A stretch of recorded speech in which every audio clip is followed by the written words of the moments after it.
Welcome to today's segment. I want us to share a story from the book of Genesis chapter 37, and I've entitled today's segment, Beware of Your Dreams.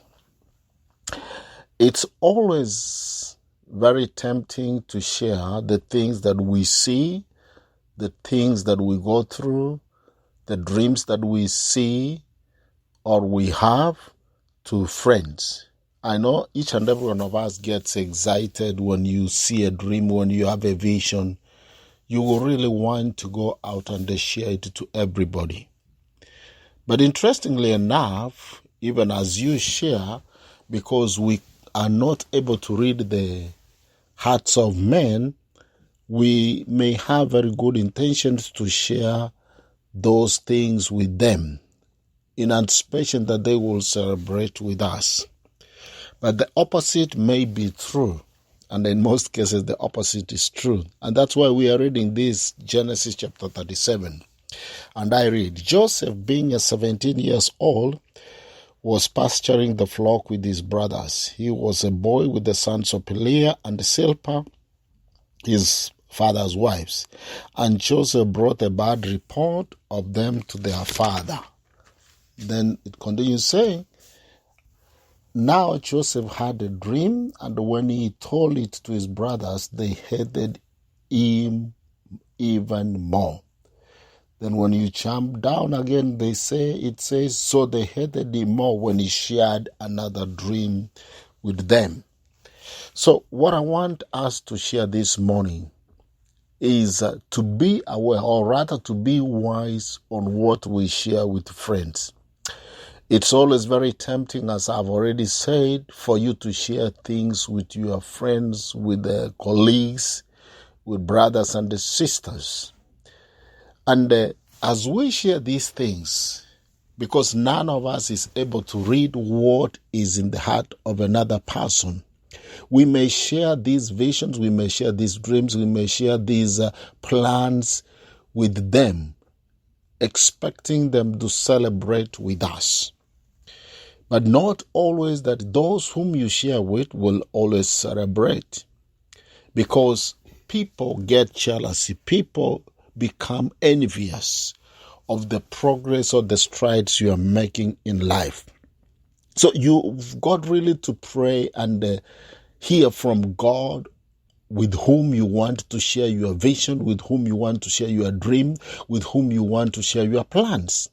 Because other people, when you share with them, they become envious or they become jealousy of your achievement and the strides that you are making in life. So rather than them encouraging you and cheering you to continue, they will fight for your downfall. They will look for ways on how to bring you down. A perfect example is what we have read of Joseph. These are his very own brothers from the same family.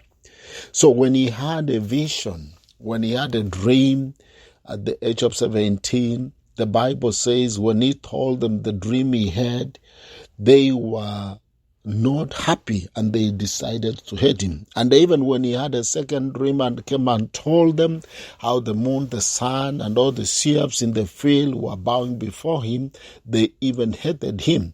And later on, as we read, you find even his father rebuking him, telling him that even me, your father, and your mother, we are going to bow down to you.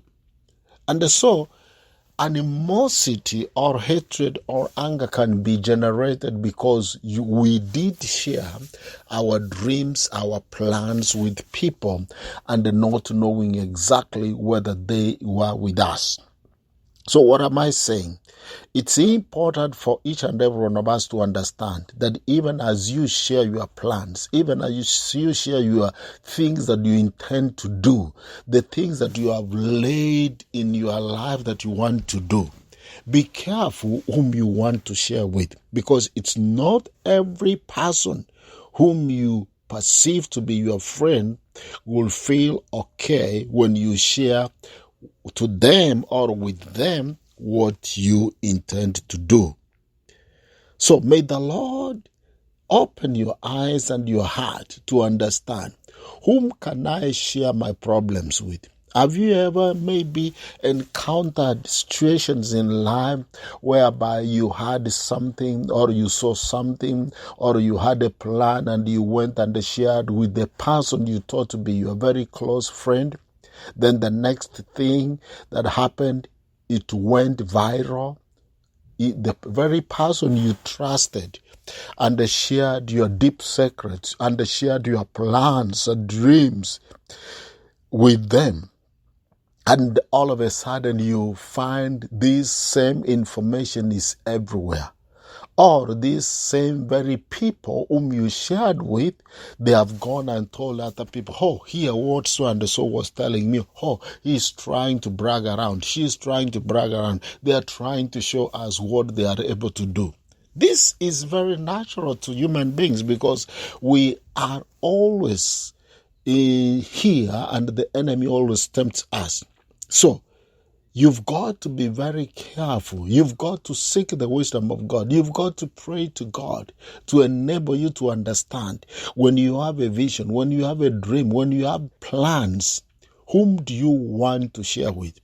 So sometimes it's important for you to be reserved and know exactly where to share, what to share. Because some of the things that even the Lord shows you or speaks to you or reveals to you, they are not meant to be shared with other people. They are not meant to be broadcasted out there. They are only meant for you to be able to see where you are going, how the Lord is patterning your life. But because sometimes we get excitement, or rather we get excited, then we fall into this trap of sharing everything with everybody. Then we pay the price. It's like you abort your vision. You abort what you wanted to do because you prematurely shared with other people. You prematurely started broadcasting what you are doing. If you want not to go very far, just keep sharing the things that you want to share with everybody. They will abort. I can assure you on that. But if you want to go very far and if you want to be very successful, seek the wisdom of God and pray to God to help you and then know how to share, whom to share with, how to do it and how to go about it. Because in that way, the timing of the Lord for that vision, for that dream will materialize and will come into reality. So my challenge today, my brother and the sister, wherever you're listening me from, it's time to sit down and pause for a moment and ask yourself, are there things that you have tried to do, or are there things that you have shared with people which you come to realize that you should not have even in the first place shared with them? Because what you had in mind never came to materialize because it got aborted. So don't abort your vision. Don't abort your plans. You've got to be wise. So be careful with the dreams and the visions and the plans that you have. May the Lord bless you.